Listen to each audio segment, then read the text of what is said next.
Hello and welcome again to another episode of the Biblical Story Series. This video and the last one has been on the topic of global missions and the impact of the gospel around the world. And so today we're going to take on the challenging topic about what about those who have never heard the gospel, a question that was asked to me very early in my Christian faith and has continued to be asked. And so it's one of the tough, challenging questions. So with that in mind, we'll turn it over to Brendan. Yeah, well, Anthony, you say it was asked to you very early on, but that's because I think every Christian is asked this numerous times. It's one of the first questions that, potential objectors or skeptics might think of. And, I understand why. So with that said, I'll just ask the headline of this video, and that's how can we reconcile this, or how can we understand this dilemma of those who have never heard the gospel? What happens to them? Okay, my approach on this is what I would call the wide generosity or the wideness of God's mercy in the world. And I take an approach which is more hopeful, which doesn't answer every question, because I think to try to do that is to go beyond what Scripture would allow. But I believe that we have some very strong reasons to be encouraged about God's wideness of mercy and grace throughout the world in such a way it motivates us towards more mission rather than stepping back.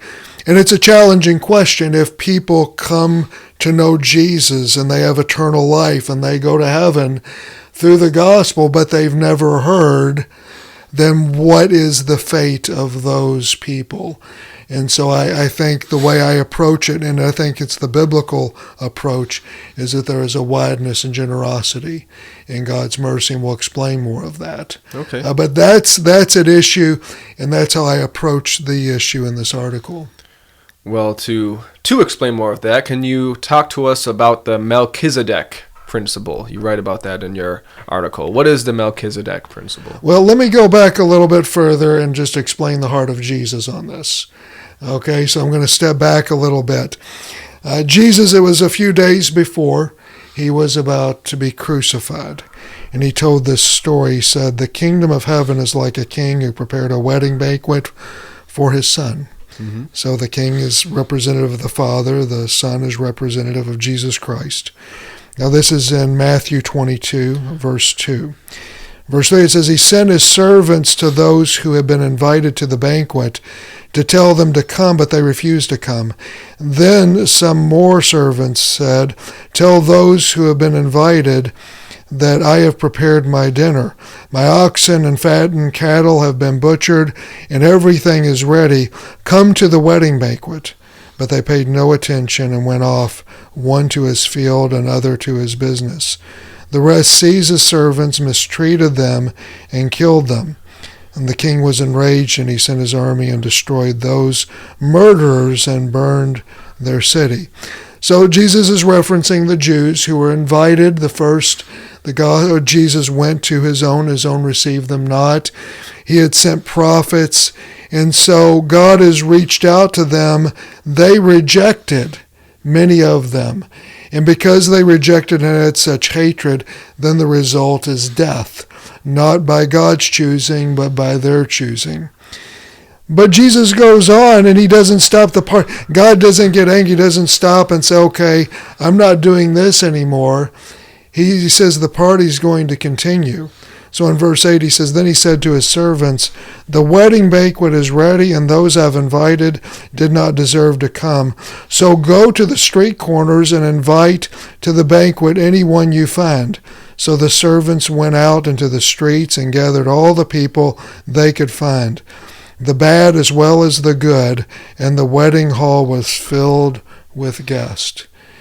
And so now the invitation is indiscriminate. The good, the bad, anybody you can find. That is the wideness of God's mercy, inviting people and calling them into a relationship with himself. This is the heart of Jesus. And so I go on to explain more of what this story means. But number one, everybody's invited. Number two, everybody's accepted unless they choose not to be accepted. This is the heart of God's mercy. This is his generosity. This is what Jesus always expressed. And to those who were not Jews or did not have much access to the Jewish faith, they always were very responsive to Jesus. The Syro-Phoenician woman, she received a positive response by Jesus Christ. The person who had the most faith was a Roman centurion, more faith than anybody in all of Israel. The demoniac who then went to the Decapolis, the 10 cities in the Transjordan that were Gentile, there was a positive response. And so the Greeks in John's gospel were seeking after, the gospel, and Jesus responds positively. Story after story of this wideness of generosity that Jesus expresses. And so I approach this topic from that perspective in this parable, the heart of Jesus, and what we see of his response to others who were not a part of or on the inside of the Old Testament or Jewish covenant. So, in light of that, are there any other alternative explanations or principles to keep in mind? Well, let me go now to the Melchizedek principle. Okay. And the Melchizedek principle is this. You take Abraham. He was given the covenant. He was told in Genesis chapter 12 to go to a land that the Lord would show them, and that through his seed he would be a blessing to the nations. And so that is where the covenant starts. It starts with mission, and it is to be a blessing to the nations. It's 2 chapters later in Genesis 14, after Abraham has rescued his nephew Lot. And so he encounters Sodom and Gomorrah and a lot of the other pagan places within Canaan. But he encounters this guy named Melchizedek. And he was a high priest in Salem, which is Jerusalem. He was for all intensive purposes a pagan. He wasn't. Abraham has the covenant. Melchizedek does not. Yet he was a high priest of God, and this is acknowledged in Psalms and then in Hebrews that Jesus Christ comes from the order of Melchizedek. And then further, it is Abraham who will receive a blessing from Melchizedek, showing Melchizedek to be a superior, and he will tithe to Melchizedek. And so missionaries have experienced throughout the world what could be called the Melchizedek Principle. They go into a culture and they will find people who have this knowledge of God, this understanding of God. And when they bring the gospel then gives the fuller explanation of what it is that they worship or what it is that they understand. And this can be and this is extended from, I think, going back to the Tower of Babel, that there is a knowledge of God that has been preserved and was passed throughout the world. And so because of that, as Paul says in Acts chapter 14, that God has not left himself without witness. And so we see his prevenient grace working throughout the world, and that there are people who have this kind of Melchizedekian connection to God that is waiting for the gospel to come to give them the fuller realization of what it is they've been worshiping. And so they've got this revelation, and it's kind of like an interim Old Testament. It's a way that God has prepared all the cultures. And as I say in the article in Amos chapter 9, it says that God has directed the cultures, has directed the nations, just as he did Israel in their deliverance from Egypt. And so we see this principle working, that God is sovereignly working and making himself known throughout the world. And hundreds upon hundreds upon hundreds of stories of missionaries will testify to this. Are there any other alternate explanations or principles to remember? Well, I don't know about alternate, but I think things that add upon that, and I would say, I think of Cornelius. And so Cornelius in Acts chapter 10, he wasn't a part of the Old Testament covenant, but he was a God-fearer. And with very limited knowledge of God, he served God to the best that he could understand.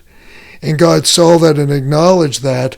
And so when he did that, God sent an angel to Cornelius saying, here's your next steps. And throughout the world, there have been people who have worshiped God the best that they can understand.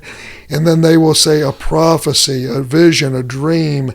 These types of miraculous encounters occur where they are promised that somebody's going to come to them and give them more knowledge or give them more insight. I use the principle of the unknown God, and Paul talking to the Greeks, the philosophers in Athens. You know, they were filled with idolatry. They were filled with all kinds of statues, but Paul saw a statue to the unknown God. Mm-hmm. And this goes back to a Greek philosopher named Epimenides. There's a whole story behind that, where he had this true knowledge about God, and it became the unknown God. And Paul says, that which you worship as the unknown God, I will proclaim to you. And so this goes kind of back, it's another layer of the Melchizedekian principle. And then further, when you look at, the thief on the cross, and this is so vital. As I've worked in hospice, I've seen so many people moving towards the place of passing from this life to the next life. People whose hearts are hardened, but they come with this awareness of seeing things in the future, of making their hearts open, and they become more open to faith and more open to God. And there are so many people who are responding to Jesus Christ in deep and mysterious ways in God's interaction to them before they die. So this doesn't answer every single thing, but it does tell us there's a wideness to God's mercy. There's a reason for considerable hope that God is reaching out to the nations and that he is going to be the ultimate judge. But even more so, it is telling us that as God has prepared the nations providentially, that we are to bring the gospel. That as it says in Matthew 24, verse 13, that this gospel will be preached through all of the nations before Christ returns. And so God has prepared this, and we need to bring that proclamation. So how should this then affect our lives? Knowing all that we now know, how should this affect our lives? Well, the movement of the story of God starts with mission. It starts with Abraham. And he says, go, and I'll make you a blessing to all the nations. When Jesus, before he goes and he ascends to heaven, he simply reestablishes that call that was given to Abraham, but he now gives it to his disciples. He says, go into all the world and make disciples, baptizing, teaching to obey. We know the Great Commission. And so the very pivot, the very focal point of who we are as followers of Jesus Christ, as people on mission, bringing the gospel, which God is preparing in the hearts of people everywhere to come to know Jesus Christ. As Jesus says in John 12:32, he says, when I am lifted from the earth on the cross, I will draw all people to myself. And we are a people that are called to be on mission. And I think this question paralyzes us because we don't understand the missionary heart of God, that God is preparing the nations. We're thinking of it kind of in terms of our own maybe church situation, and we're thinking of an us and them. But rather, God is preparing the nations. And really the question biblically is not, what about those who have never heard? But rather, God, what are you speaking to them now? And what are we called to do to speak to them in the future? And I think it's a much better question, a much more productive one. Yes. Well, Anthony, thank you for joining me today. Thank you for joining us today. And as always, if you want to find out anything more about what we talked about, there's always the link in the description to Anthony's excellent article. So until next time. Thank you for joining Anthony and I today. on the Biblical Story video series. Please subscribe to the Crossroads CCO YouTube channel, like, and share this video. Until next time.